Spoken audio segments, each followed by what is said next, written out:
A very good evening, students. Hope you all are fine. Welcome to the online English classes again. Students, as you all know that we are discussing the poem second, the Laburnum Top from our book Hornbill. So I hope the poem is clear to all of you, but still if you are left with any kind of doubts about the poem, you can go through this video. This video contains the explanation of the poem, poetic devices used and the question answers. So please go through the video to have a better understanding of the poem. So let's start. The Laburnum Top by Ted Hughes. So before going on to the poem, let's have a little introduction about the poet first. So Edward James Ted Hughes was a modern English poet. Critics ranked him as one of the best poets of the period. Among the important poets of the later half of the 20th century, Ted Hughes' special contribution to English poetry lies in the creation of a poetic world with a central interest in wild animals and birds. So, the poet has a central interest in wild animals and birds, because of which he is also known as the animal poet in English literature. So Ted Hughes is also known as animal poet since he has a central interest in wild animals, and maximum works of Ted Hughes you will find animals and words. So is our today's poem, The Laburnum Top, which is also about a bird goldfinch.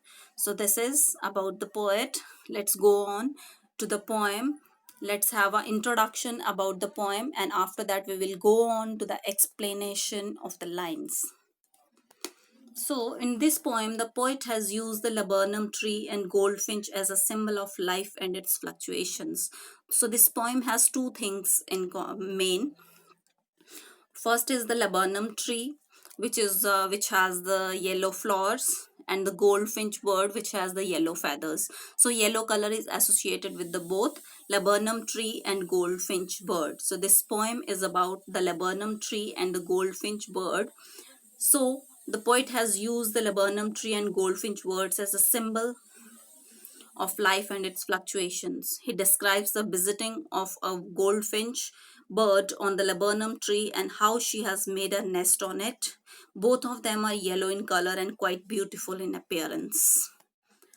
The birds have got shelter, and the tree in return has got life.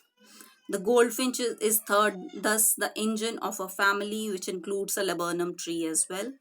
According to the poet, it fills them with fuel, that is, it gives food to the young ones and thrill to the tree.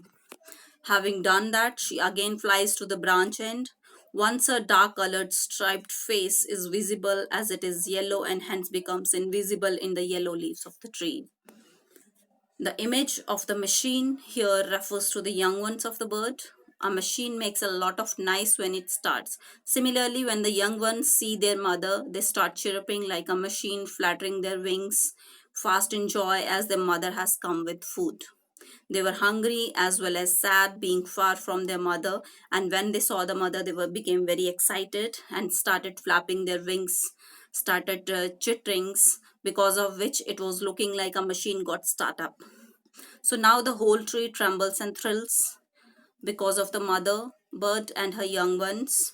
The poet probably wants us to feel how a dead like tree becomes alive because it has given space to the bird and his and her young ones. So this is just the relationship of goldfinch bird and the laburnum tree, that how the tree was still and death like before, and after the goldfinch bird arrives at the tree started trembling, thrilling and shaking and got the life back. So this is the introduction about the poem. Let's go on to the detailed explanation of the lines. So these are some common difficult words, meaning of difficult words. Goldfinch is a small singing bird which has yellow feathers on its wings. Twittering is the movement. Chirrup is the sound made by the birds. Startlement is amazement. Sleek is smooth.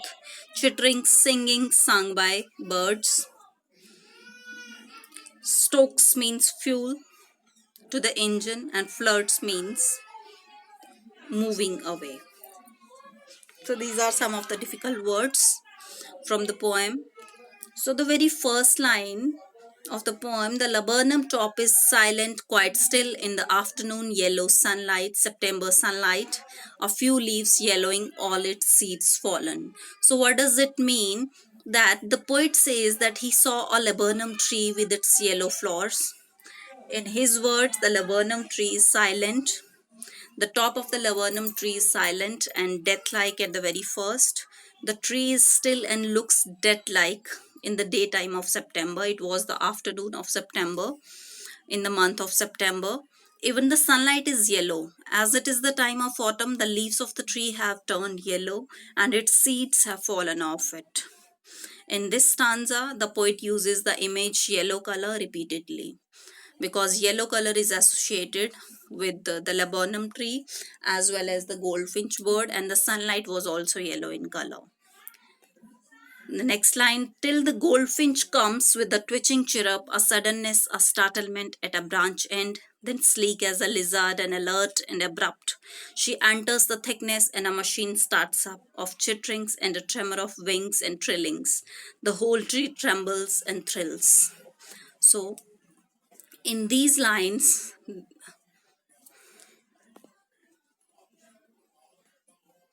it is the engine of a family. She stokes it full, then flirts out to a branch end, showing her barred face identity mask.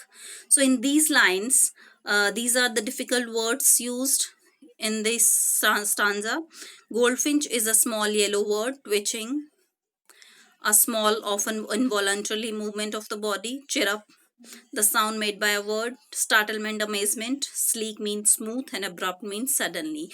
So in the second stanza, in these lines, the death-like scene however changes as soon as the goldfinch bird comes with a twitching chirrup. The bird is quite precautious while sitting at a branch end of the tree and has sudden quick movements, and suddenly, abruptly, alertly he enters into the thickness of the tree. Perhaps it is looking out for any danger that might be there, and she didn't want any predator would come to know that the nest is inside and the young ones are inside the tree. So it then goes into the thick bark of the laburnum tree smoothly but abruptly with alertness. As soon as she enters the tree, her nest is inside the laburnum tree. A machine starts up of chitterings and a tremor of wings and trillings. So everything was shaking there. The whole tree was thrilling and shaking and trembling, because when the young ones saw their mother, they got excited up, they started flapping their wings, they started movements, they started chitterings. So because of which it was looking like a machine got start up. So it was compared to a machine because the when the young ones got excited after seeing the mother, they got excited, started movements and started making sounds, because of which it was looking like a machine got start up. So the bird is also compared to the engine here, because after going there, the mother bird provides food to the family, just as the engine provides fuel to the engine, to the machine. So bird is compared to the engine of the family, and who provides food to the family, to the young ones, and after providing food, it again comes to the branch end, and when it comes to the branch end, her face looks like having wearing a mask which is having the bars on it. So at the very first line he's saying that showing her barred face identity mask, that means the word was looking like wearing a mask having the bars, because the shadow, because of the flowers, the shadow was falling on the face of the bird, because of which it was looking at is wearing a mask having the stripes. So after coming to the branch end, with eerie, delicate whistle chirrup whisperings, she launches away towards the infinite, and the laburnum subsides to empty. That means after providing fuel to the family, it comes to the branch end, and reaching the branch end of the tree, it makes strange but sweet chirping sounds, and then begins his journey towards the infinite sky, and the laburnum tree again becomes silent and death-like as before. So at the very first, the tree was quite silent, death-like still, without any movement. And when the goldfinch bird arrives at the tree, the everything got started up in the tree.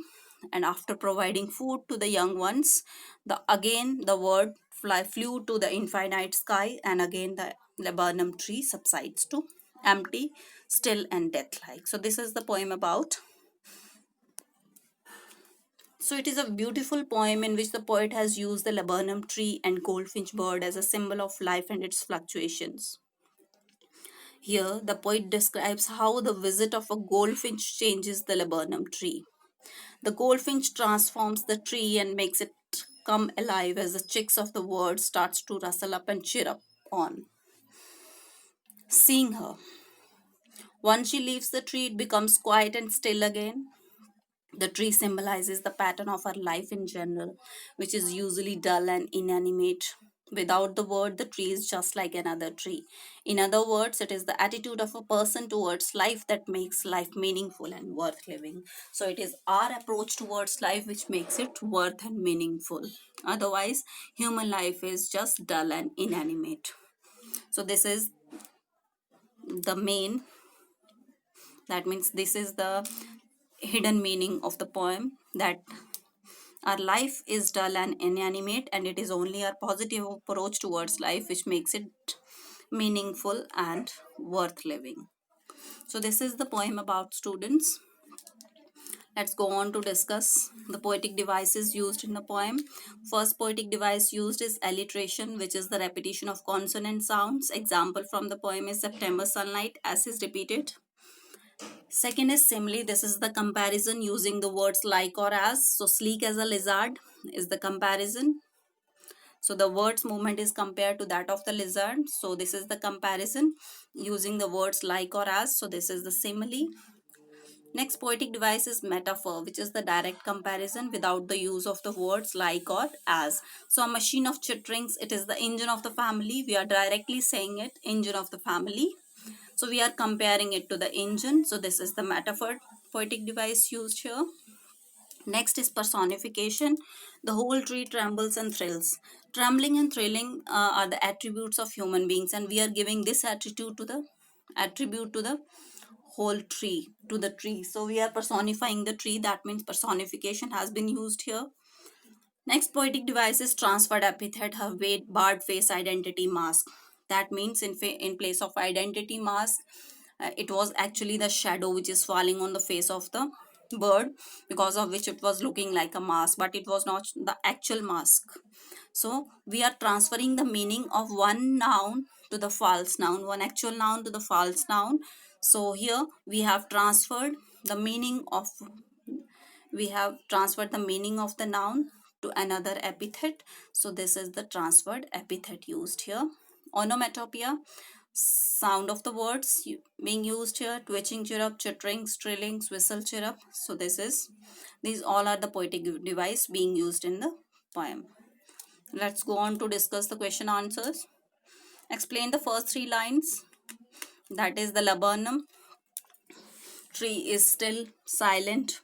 So at the very first, the laburnum is the tree whose top part is silent due to the lack of movement. There is no breeze, hence there is no rustling of leaves.